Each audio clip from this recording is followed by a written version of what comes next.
नमस्कार, आदाब, सत श्री अकाल। शर्मा जी की डायरी में आपका स्वागत है।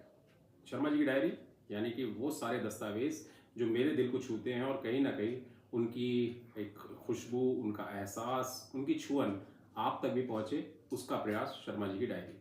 और यहाँ फ़िल्मों पे बातें होंगी, फ़िल्मों की समीक्षाएँ होंगी।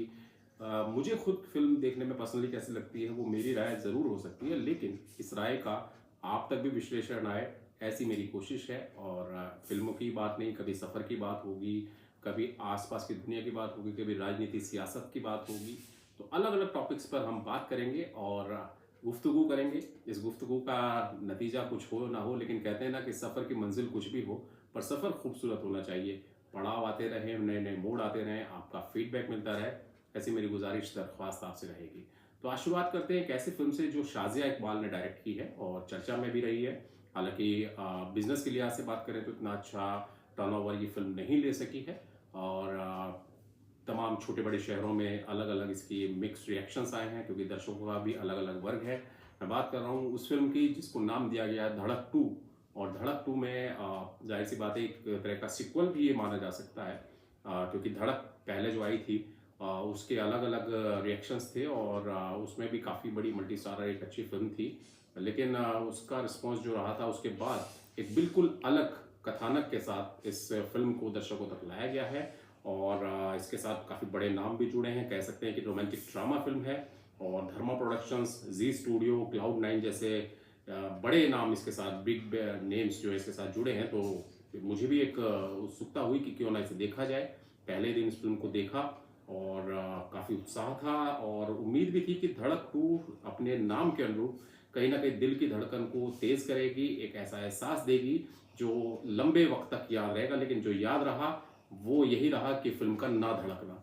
फिल्म ने ना तो कोई धड़कन को एक रफ्तार दी और ना ही कोई सुकून इस फिल्म ने दिया है, बल्कि सही कहूँ तो बेचैनी ज़्यादा बढ़ाई है इस फिल्म ने। और जज्बातों को किसी प्रकार का सुकून इससे नहीं मिला है। धड़क टू में दिल धड़काने वाले दृश्य तो आए ही नहीं। और बार बार ये फिल्म जातीय संघर्ष में या कानूनी बहस के दांवपेच में फंस गई, उसमें उलझ के रह गई और एक प्रेम कहानी को बुनने की कोशिश की गई। लेकिन वो प्रेम कहानी भी रफ्ता रफ्ता जिस तरह से खुलनी चाहिए थी उसकी परतें, वो परतें नहीं खुली। और जातिवाद का जो एक कांटे हैं उसने कहीं ना कहीं इसकी महक को कम किया। और फिल्म में नए कलाकार हैं, मेहनत अच्छी है, लेकिन कमज़ोर स्क्रिप्ट के कारण उनका जो टैलेंट है या हुनर है उसके साथ थोड़ी नाइंसाफ़ी हुई है। और फिल्म में कहीं ना कहीं ओवर ड्रामेटिक यानी अति नाटकीयता भी बहुत ज़्यादा है। साथ ही साथ सामाजिक संदेश देने की कोशिश की है, लेकिन उसमें लगता है कि एक तरफा आक्रोश ज़्यादा है और इससे फिल्म थोड़ी बहुत विचारशील हुई है। लेकिन आयरनोकली ये मनोरंजन का जो मूल तत्व होना चाहिए, कहते हैं कि फिल्म में और कुछ ना हो, ये तीन चीज़ें ज़रूर होनी चाहिए, एंटरटेनमेंट, एंटरटेनमेंट एंड एंटरटेनमेंट। तो कहीं ना कहीं उस कसौटी पर ये फिल्म खरी नहीं उतरी है। और जिस तरह से अभी हाल में सैयारा जैसी फिल्म आई थी, तो लगता था कि उसका ये बैकअप इस तरह से एक स्प्रेड हुई है, उसकी एक फ्रेगरेंस उसका लाभ उठा सकती है। लेकिन सही बताऊँ तो धड़क एक टू जो है वो एक बोझिल एक्सपीरियंस रहा है।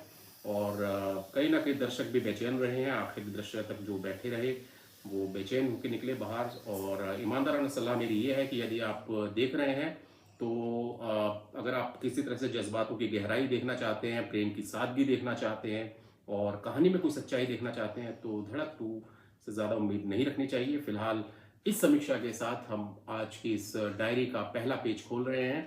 आगे और भी बहुत सारे अध्याय और पेजेस आपके सामने आएंगे। तब तक देखते रहिए शर्मा जी की डायरी।